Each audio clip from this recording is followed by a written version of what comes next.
Over the Rainbow. Presented by Still a Frog.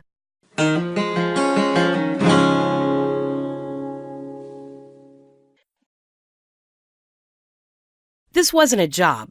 Not really. Jobs paid, actual money.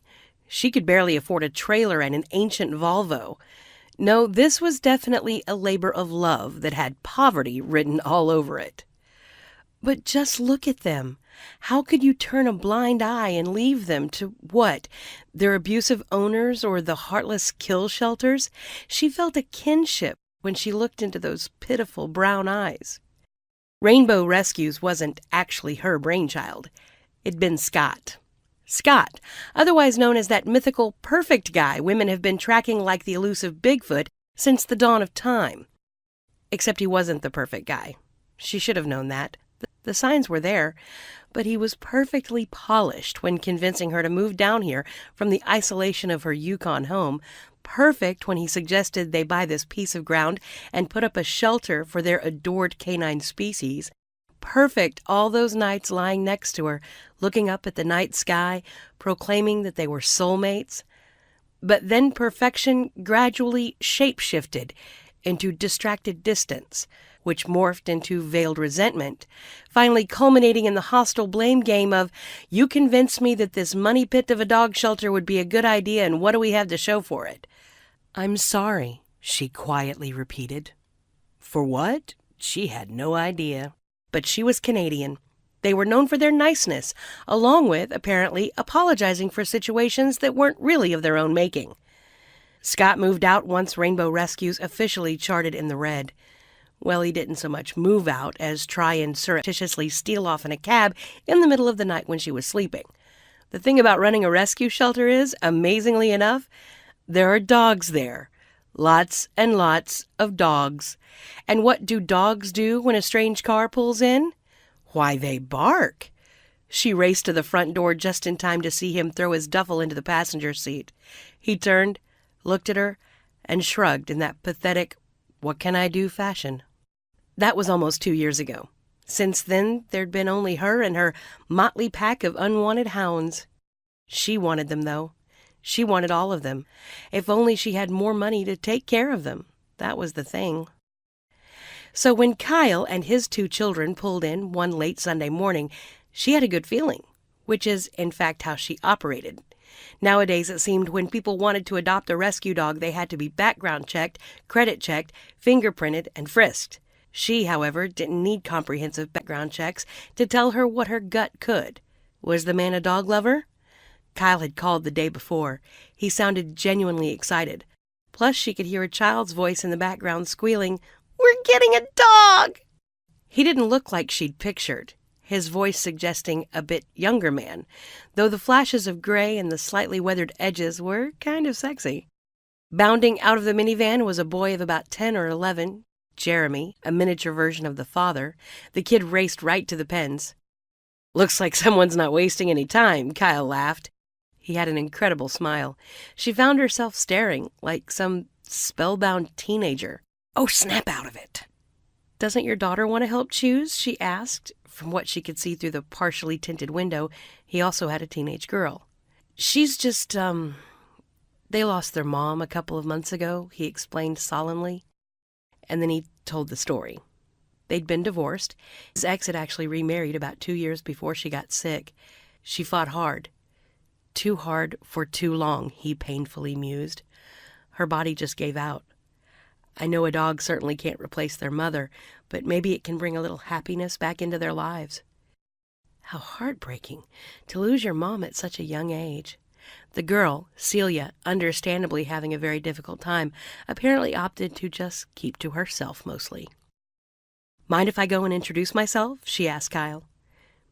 "No, not at all," he semi-smiled, "although I can't guarantee you she'll respond." She opened the passenger side door. One thing Canadians also were, at least in her neck of the maple-leafed woods, friendly, almost compulsively friendly.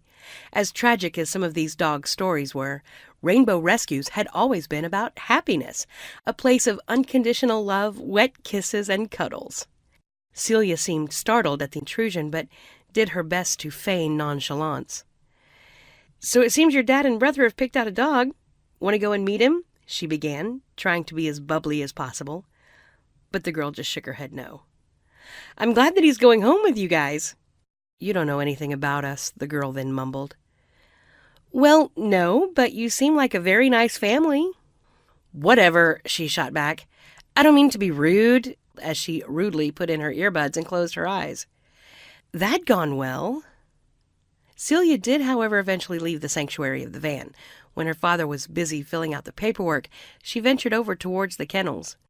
Looping her finger through the chain link, she nearly smiled as one of the dogs, Biscuit, came up and hesitantly licked it. "Poor kid," was all she could think to herself over and over. After tearfully kissing the newly adopted dog goodbye, she wistfully waved the family off and went back to the tasks of her every day, feeding, watering, walking, the good things, but also the disheartening stack of past due bills, irrefutable proof that for the 7th consecutive month, Rainbow Rescues was underwater and sinking fast. The donations had been a little better, but still just barely covered the cost of food. What the hell was she going to do? She could not keep going like this for much longer, but she also would not let those animals down. That night, sleep was slow in coming. In fact, it failed to make its appearance, period. So when headlights shone through the tiny single window of her bedroom, she did not need a chorus of howls to alert her that something was up. 1:30 in the morning. What in God's name? She'd had people bring in dogs late before, but late like in 8 or 9. Throwing on a ratty flannel coat, she grabbed her flashlight and went outside. A car had pulled in, but now it sat empty. What on earth? When all else fails, follow the sound of the barking dogs. She made out a blurry silhouette crouched next to one of the kennels. "Hello?" she called somewhat nervously. "Can I help you?" The figure started walking toward her. Now she was definitely nervous, until the person finally came into focus. "What in the world are you doing here? Do you know how late it is? Does your father know you're out?" she rattled off. The girl didn't say a word, just stood there shivering. "Come on, let's go inside." She made tea. From the time she was little, her mother had always whipped out a canister of Earl Grey for every occasion. Good, bad, or unexpected middle-of-the-night guests, especially when it was cold and Celia's teeth were chattering. Finally, after a long silence, the girl spoke. "I wanted to see that dog again. He was nice. He seemed to like me." "Well, you should know that he is almost completely blind, and not a lot of people want a dog that can't see," she explained. "Do you think he might want to come home with me?" Celia's voice quivered. "Couldn't you tell? I'm sure he'd love to. Although I do think we need to phone your dad and let him know what's going on. Is that okay?" She reached for the girl's hand. "I'm so sorry. Is she okay? What happened? Do you know why she—" He was nearly out of breath as he burst through her flimsy front door. "It's okay. Breathe," she smiled. "She's absolutely fine. She actually went to lie down in my bed and fell asleep." "Thank God," he replied. "How about I make us some tea, and we can talk?"